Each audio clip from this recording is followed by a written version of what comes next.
Pak Jokowi berkali-kali di depan kita semua mengatakan saya akan hadir karena saya butuh sidang ini untuk membuktikan kepada publik yang dikatakan ijazah saya dibuat dari Prasar Pramuka lah, tidak punya ijazah lah dan sebagainya. Makanya saya akan tunjukkan. Terus suara, saya berikan kesempatan langsung pada Bung Andi Azwan, silakan. Ya, terima kasih Bang Iman. Assalamualaikum warahmatullahi wabarakatuh. Waalaikumsalam warahmatullahi wabarakatuh. Finally mendapat juga kesempatan Bang Iman. Ya, saya mewakili masyarakat biasa ya. Karena kemarin kami di Lampung banyak sekali pertanyaan dari masyarakat. Oh, ikut Pak Jokowi juga ke Lampung? Ya, saya Lampung. Oke. Saya sampai ikut selesai. semua? Bang Ade juga ikut? Oke. Kita bertemu dengan masyarakat di sana ya. Mereka menanyakan juga, komplain juga ke kita. Ya, kenapa tidak ditahan? Ini sudah membuat kegaduhan dan sebagainya dan sebagainya. Kenapa jaksa melepaskan? Saya hanya memberikan penjelasan. Apa yang telah dilakukan oleh Polda Metro Jaya ya selama 1 tahun lebih itu bekerja secara profesional, bekerja berdasarkan dari kaidah-kaidah hukum yang dilakukan, ya, dan kita mendukung penuh untuk itu, ya. Kemudian, kenapa dibebaskan kejaksaan? Itu adalah wewenang dari kejaksaan untuk itu. Kita tidak boleh membenturkan antara kepolisian dan kejaksaan, karena ini adalah satu tarikan nafas sebagai garda terdepan hukum untuk kita, ya. Kita memberikan penjelasan kepada mereka seperti itu. Tapi yang menarik tadi ada perdebatan kita itu membandingkan antara kasusnya Haris Azhar ya melawan Pak Luhut itu pasal 30, 310, 311, kemudian di-compare dengan kasusnya Roy Suryo dan Dr. Tifa ini. Menurut saya ini tidak apple to apple. Karena kalau kasusnya Roy Suryo ini terjadi polarisasi di bawah. Ya, yang ada jelas-jelas bagaimana mengatakan bahwasanya ijazah Pak Jokowi 99,9% itu palsu. Tapi hari ini saya tidak melihat tuh. Biasanya ditunjukkan ini ijazah palsu 99,9%. Tumben ini tidak ditunjukkan untuk itu. Saya pengen lihat sih sebenarnya kalau ditunjukkan. Banyak nih. Ya, tunjukkan dong mana. Foto palsu aja. Kan biasa kan ditunjukkan kayak begini kan nih. Banyak. Ya, jangan-jangan dia takut ini. Ngapain ya, karena takut? sudah tanda tangan di kejaksaan. Ada pengacara palsu ya, untuk gini mengulangi tuh, kembali. takut? Kan begitu. Gak usah takut dah. Gak ya, usah ngomong itu yang dilakukan. Nggak berani dia sekarang kan. Nggak berani. Jadi Gak gitu. usah. Ya. Gak usah dengerin dia sampah omongannya. Jadi yang dilihat ya, oleh yang dikatakan oleh masyarakat apa? Masyarakat yang tanya kapan Jokowi adalah terjadi polarisasi banyak, itu, gitu loh. sehingga yang ditimbulkan dengan statementnya Roy Suryo ini bukan fokusnya dari ijazah, kemana-mana sudah melebar, ya. Makanya berbeda dengan kasusnya dari Haris Azhar itu. Palsu. Itu jelas berbeda, itu tidak apple to apple. Ya, yang jelas apa yang dikatakan dilakukan ya oleh Roy Suryo itu ya di pra-peradilan kita hormati betul untuk itu karena itu adalah hak konstitusi. Udah hormati, tunggu aja. Ya, tapi memang tidak seimbang kalau di sini dikatakan dibuka secara publik ya mestinya kan juga dari Polda Metro juga ada memberikan counter untuk itu. Tapi kami sebagai masyarakat ya percaya betul dengan apa yang dilakukan oleh Polda Metro Jaya yang menurut saya ini mereka juga sangat memanjakan memanjakan tersangka, sangat memanjakan itu. Bayangkan ya diperolok-olok mereka, ya tetap tenang aja. Kemudian ya waktunya juga begitu panjang, ya walaupun kita tahu ada RJ untuk itu, tapi tetap sabar Polda Metro Jaya. Ya masyarakat Indonesia bisa menilai, coba bagaimana. Ya saya sebagai masyarakat melihat apa yang dilakukan itu luar biasa. Pagi, siang, malam untuk menuntaskan yang menurut saya ini tidak perlu terlalu lama, tapi ada nuansa-nuansa politik ya itu agak lama jadinya. Ya, tapi apa yang dilakukan sudah sesuai dengan koridor hukum untuk itu. Kalau itu diperapet ya silakan. Ya, waktu tersangka pun saja mengatakan kalau itu ada kriminalisasi silakan aja di pra-peradilan untuk itu. Tapi sekarang dilakukan pra-peradilan itu adalah hak dari Roy Suryo dan Dr. Tifa melalui penasihat hukumnya dan kita harus hormati itu dan kita serahkan kepada hakim dan saya yakin bahwa ini kalau tidak ya NO atau ditolak ya. Ini dugaan saya, ini persepsi saya. Pra-peradilan ditolak ya. Ya, itu persepsi saya. Nah, yang menarik saya akan menguatkan lagi dari Bang Rifai.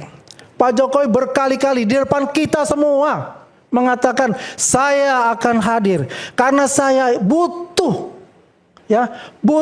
sidang ini untuk membuktikan kepada publik yang dikatakan ijazah saya dibuat dari Prasar Pramuka lah, tidak punya ijazah lah dan sebagainya.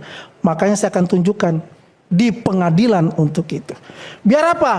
Biar inkrafan guiske nantinya. Tidak ada lagi pengulangan lagi yang dilakukan oleh orang-orang ya mungkin ya generasinya akan datang itu mencontoh apa yang dilakukan Roy Suryo.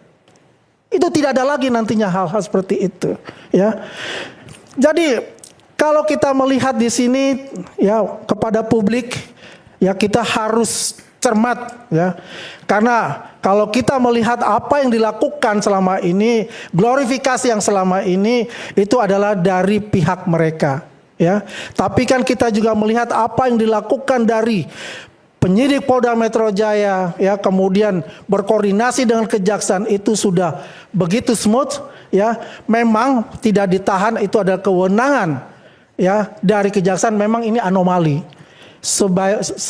Selama ini sepengetahuan kita itu adalah ketika ditahan oleh kepolisian pasti juga diteruskan di Polda Metro Jaya. Di kejaksaan, karena kan mereka ini kan selalu berkoordinasi untuk itu. P21 kan juga kejaksaan yang mengeluarkan untuk itu, ya.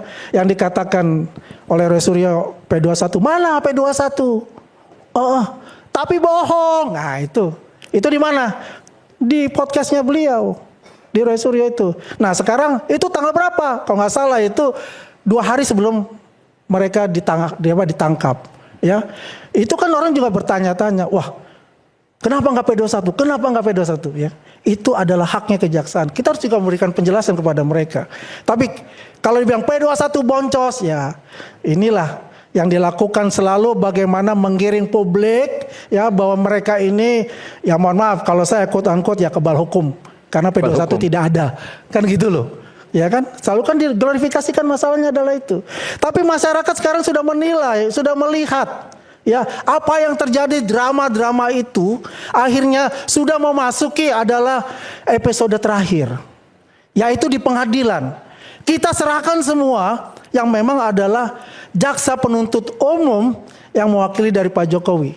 Ya, nah teman-teman kita juga ada 3 itu dikatakan juga bahwa itu sudah di drop ya, kita kan belum mana buktinya gitu, mana surat untuk drop itu kan nggak ada untuk itu surat dakwaannya. Ya, yang jelas kita tetap jalan untuk itu sampai kita mendapatkan yang namanya surat penghentian itu. Itu penting untuk itu. Jadi sekali lagi saya akan memberikan kepada publik, menginformasikan kepada publik dan publik juga harus menilai apa yang dilakukan selama ini sudah on the track dari pihak Polda Metro Jaya dan pihak kejaksaan. Pertarungan nanti kita lihat tanggal 2 Juli dan selanjutnya, ya. Yang jelas di sini adalah dibuktikan bagaimana kebenaran itu nyata adanya. Terima kasih. Mas Aiman. Sedikit. Ini karena kaitannya dengan pihak kejaksaan. Cuman segitu itu omongannya. Oke. Mas Aiman, ini karena kaitannya dengan kejaksaan. Jadi gini Mas Aiman. Pada saat dilakukan tahap 2 itu, kami menyampaikan keberatan terkait dengan penangkapan dan penahanan yang dilakukan oleh Polda Metro Jaya. Kami melihat bahwa di era hukum pidana baru ini, justru kejaksaan menerapkan hukum acara pidana kita yang baru dan hukum pidana material itu jauh lebih hati-hati dibandingkan dengan pihak kepolisian. Kami menyampaikan kenapa kami keberatan terhadap penangkapan dan penahanan, dan itu kami sampaikan langsung kepada jaksa penuntut umum, dan saya yang menyampaikan bersama dengan Bang Refli. Yang pertama adalah dari kualifikasi subjek pelaku tindak pidana. Mereka ini bukan pelaku tindak pidana teroris. Mereka bukan pelaku tindak pidana yang mengancam keamanan keselamatan negara. Sehingga harus ditangkap sedemikian rupa, kemudian diglorifikasikan oleh para pendukung Pak Jokowi, dan kemudian pada saat tidak ditahan itu dan kemudian mereka marah-marah. Ya, mereka ini hanya peneliti yang kemudian karena ada keinginan publik untuk mengetahui ijazah ini asli atau palsu, hadir dengan hasil penelitian ilmiah. Dan kemudian yang terjadi adalah Pak Jokowi justru yang membawa perkara ini menjadi perkara pidana. Kalau tadi dikatakan oleh kuasa hukum Pak Jokowi bahwa Pak Jokowi tidak punya niat untuk memenjarakan mereka, justru itu keliru. Karena ketika Pak Jokowi mengambil langkah hukum pidana, asasnya adalah asas ultimum remedium. Langkah hukum pidana itu adalah langkah hukum terakhir. Seharusnya jangan langsung langkah hukum pidana yang diambil. Jawab aja dulu hasil penelitian mereka. Atau setidak-tidaknya hal yang paling sederhana yang hari ini ditunggu oleh seluruh rakyat Indonesia. Pak Jokowi tunjukkan saja ijazah seperti yang dilakukan oleh Asrul Sani. Hal yang sederhana, hal yang simpel. Ngapain malu, ngapain takut kalau memang itu asli. Tetapi kalau tidak berani menunjukkan itu kan ada the big question di situ. Sebentar dulu, kan saya belum selesai. Ya, nanti saya jawab itu boleh ya. Jujur, silakan. Kemudian yang berikutnya lagi, dari sisi kualifikasi delik material, pengenaan pasal terhadap dua tersangka yang kami sebut para pejuang ini, kalau kita lihat dari kualifikasi deliknya, ini kan deliknya adalah delik pidana biasa yang dilakukan oleh orang pada umumnya, yaitu apa? Pencemaran yang diatur dalam pasal 310 yang sekarang berubah menjadi pasal 433, ancaman pidananya cuma 9 bulan. Dan kemudian yang kedua adalah fitnah yang diatur dalam pasal 311 yang berubah sekarang menjadi pasal 434, ancaman pidananya hanya 3 tahun. Coba kita lihat secara jujur, apakah ada para tersangka atau seseorang yang diduga melakukan tindak pidana pencemaran nama baik dan fitnah ditahan nggak? Nggak ada. Rasman Nasution tidak pernah ditahan. Kemudian karena putusannya sudah ingkrah, baru kemudian dieksekusi. Sylvester Matutina tidak juga ditahan dan ditangkap. Meskipun putusannya sudah ingkrah, sampai hari ini kan juga masih kabur. Itu fakta yang tidak bisa kita bantah gitu. Kemudian coba kita lihat Hari Azhar ya. Itu juga pasalnya adalah pencemaran nama baik dan fitnah. Tidak pernah ditahan, tidak pernah ditangkap. Ini bukan delik material yang berhubungan dengan tindak pidana teroris. Gini, penegakan hukum itu kan ada namanya asas proporsionalitas. Antara perbuatan dan cara memperlakukan seorang tersangka itu harus imbang. Mungkin kalau tindak pidana teroris atau tindak pidana tertentu, atau kita sebut sebagai tindak pidana khusus, misalnya korupsi, terorisme, ya, atau yang mengancam keamanan negara, memang harus dilakukan special treatment pun yang juga beda. Makanya di dalam ilmu hukum pidana ada namanya kualifikasi delik. Kenapa kualifikasi delik itu penting? Karena dengan adanya kualifikasi delik, negara membagi macam-macam tindak pidana. Itu tujuannya adalah supaya penegakan hukum itu antara satu perbuatan dengan perbuatan yang lain, pembuktiannya berbeda, unsurnya berbeda, dan cara penangkapan dan penahanannya pun harus berbeda. Makanya penangkapan dan penahanan itu harus ancaman pidananya di atas 5 tahun penjara. Terhadap yang di bawah 5 tahun penjara itu tidak bisa dilakukan penangkapan dan penahanan. Oke. Kemudian yang ketiga, dari sisi alasan urgensi yuridis. Kami melihat tidak ada urgensi yuridis yang bisa melegalkan cara penangkapan dan penahanan yang diglorifikasikan oleh para pendukung Pak Jokowi. Yaitu apa?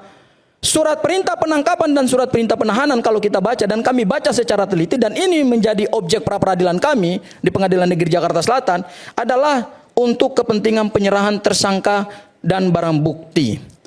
Ini menarik. Kami hari ini menarik kejaksaan sebagai pihak turut termohon dalam permohonan pra peradilan kami. Kenapa? Karena kami ingin membuktikan apakah memang benar ada koordinasi antara penyidik Polda Metro Jaya dengan kejaksaan pada saat dilakukan penangkapan dan penahanan pada tanggal 19 Juni. Alhamdulillahnya hari ini jawaban resmi dari pihak kejaksaan berdasarkan eksepsi yang mereka ajukan hari ini di sidang pra peradilan, mereka katakan bahwa kami itu bukan domain kami. Artinya penangkapan dan penahanan yang dilakukan oleh Polda Metro Jaya itu tidak berdasarkan pada koordinasi antara penyidik dan jaksa penuntut umum. Itu hanya alasan-alasan yang dibangun seolah-olah ada koordinasi. Tidak kerjasama. Loh, hari ini ada jawaban dalam eksepsi. Membenturkan kejaksaan dengan Polda Metro Jaya. Ini lagi itu lagi kan dibangun. Ngomong terus nih. Udahlah, gak usah. Dan selalu terus menerus diglorifikasi seperti itu. Inilah kalau orang nggak paham selalu mengadu domba ini begini pemikirannya. Ya, kalau Anda berbicara tentang itu, berbicara di pengadilan, bukan di media sini. Gini. Harusnya di pengadilan. Jadi bukan di media. Bukan apa di media. Kalau bisa di media Anda bicara. Anda ingin mengadili. Mengadu domba untuk itu. Salah itu. Gak usah. Jangan Anda mengajari bebek berenang. Saya kasih kesempatan. Jangan mengajari bebek berenang Saya kasih begitu. kesempatan buat Anda, nanti saya jelaskan. Gini. Ya keluar-keluar di YouTube-nya yang Karena Anda yang berkoar-koar cuma juga beberapa ekor. mengatakan bahwa Saya kasih Anda kesempatan. mengglorifikasikan. Sampai selesai. Kita tidak bisa mengglorifikasikan. Mau sampai pagi juga nggak apa-apa. Silakan. Nanti dijawab, silakan. Oke ya, saya jawab ya. Beda Dasar kelas banget. argumentasi kami Orang punya adalah- otak dan gak punya otak. Beda banget. Dasar sama lo argumentasi. tunjukin mana dong ijazah tadi? Mana? Mana ijazahnya? Tunjukin. Banyak Ya, ijazahnya. tunjukin. Lah ijazahmu mana? Lah, nggak Ijazahnya berani. palsu lagi. Biasanya kasih Palsu. ijazah palsu 99,9%. Ya yang saya keluarkan nih aja nih. Nih kawanmu nih mana hari ini mana? Oh, Maling teriak maling. Mana? Respon. Mana Tunjukin. ijazahnya? Tunjukin Katanya ijazahnya. tunjukin. Maling. Tunjukin Berani nggak? ijazahnya, Mas Roy. Tunjukin ijazahnya Mas Roy. mana? Nah, ini kan soal Oke, Mas oke, Roy. oke. Tunjukin. Aduh. Ngapain melayani orang gak punya Nggak otak? berani. Gak usah. Kamu Oke, nggak punya oke, otak, jangan. nggak berani dia. Oke, silakan, Bung Gafur. Oke ya Mas Aiman ya. Ini adalah fakta hukum yang tidak bisa dibantah oleh siapapun, apalagi oleh orang yang tidak punya kewenangan hukum. Hari ini pihak kejaksaan sebagai turut termohon dalam pra peradilan telah menjawab surat permohonan kami dengan mengajukan eksepsi. Di dalam eksepsi mereka mengutip asas diferensiasi fungsional di dalam sistem peradilan pidana. Yaitu apa? Mereka katakan bahwa penangkapan dan penahanan itu urusan masing-masing lembaga penegak hukum. Itu clear itu. Itu murni hasil eksepsi mereka. Dan dalam eksepsi mereka katakan bahwa mereka tidak ada kaitannya dan hubungannya dengan penangkapan dan penahanan yang dilakukan oleh Polda Metro Jaya. Clear ya? Ya, itu berdasarkan dokumen hukum yang mereka serahkan dan tadi mereka bacakan di sidang pra peradilan. Di sidang pra peradilan, mohon maaf. Yang suka bikin kacau kan yang kayak begini, misalnya kayak kemarin. Ada seseorang, atau saya katakan 2 orang lah, dari pihak pendukung Pak Jokowi, katanya tim hukum Merah Putih. Ujuk-ujuk setelah kami menyampaikan atau kami membacakan materi permohonan, ujuk-ujuk maju di hadapan hakim untuk mengajukan diri sebagai termohon intervensi. Akhirnya hakim juga kaget. Wah, Anda ini siapa? Saya kebetulan yang ada di dekat hakim dan saya yang mendengarkan permohonan mereka untuk menjadi termohon intervensi. Saya juga kaget ya, kok ada di dalam praktek pra peradilan orang mengajukan diri untuk menjadi termohon intervensi. Makanya kemudian hakim mengatakan begini, sebentar, ini bukan gugatan perdata Pak. Ini pra peradilan. Bapak kalau mau mengajukan diri sebagai termohon intervensi ataupun tergugat intervensi ya Bapak nanti aja di pengadilan perdata Pak. Karena yang diperiksa dalam pra peradilan adalah orang yang mempunyai kewenangan. Bapak kan nggak punya kewenangan terkait dengan penegakan hukum pidana ini. Akhirnya apa? Akhirnya disuruh duduk oleh hakim dan dia tidak bisa lagi berkata apa-apa. Itulah kualitas daripada pendukung-pendukung ya dari kubu sebelah lah, saya sebutkan begitu. Ya, Termul tuh kualitasnya kayak gitu itu. Tuh Oke. termul tuh kan. Oke, coba mari kita dengar secara seksama penjelasan dari Kepala Kejaksaan Negeri Jakarta Selatan pada saat mengumumkan hasil penyerahan tersangka dan barang bukti. Kejaksaan Negeri mengatakan bahwa tidak ada penahanan. Ya. Ya, jadi tidak ada penangguhan penahanan. Karena syarat penangguhan penahanan adalah seorang itu harus ditahan dulu, kemudian dimohonkan penangguhan penahanan, baru dikeluarkan surat penangguhan penahanan. Dalam perkara Mas Roy dan Bu Tifa tidak ada penangguhan penahanan. Yang ada adalah jaksa berdasarkan kewenangannya yang diberikan oleh KUHP dan Undang-Undang Kejaksaan sebagai dominus litis atau sebagai navigator perkara pidana, jaksa tidak melakukan penahanan. Alasannya 2 yang dikemukakan oleh Kejaksaan Negeri. Yang pertama adalah alasan subjektif. Kalau alasan subjektif, kita semua sudah paham lah. Pasal 21 KUHP yang lama maupun pasal 100 KUHP yang baru. Menarik menurut saya adalah alasan objektif. Kalau alasannya adalah alasan objektif, berarti ini kan terkait dengan kualifikasi delik yang ancaman pidananya harus di atas 5 tahun. Ya. Kami melihat bahwa jaksa sebenarnya sampai hari ini pun juga, nanti kita lihat nanti dalam pembuktian. Sebenarnya pasal 32 dan 35 Undang-Undang ITE, meskipun nantinya itu dimasukkan dalam surat dakwaan, itu dalam kekuatan pembuktian pasti akan sangat lemah.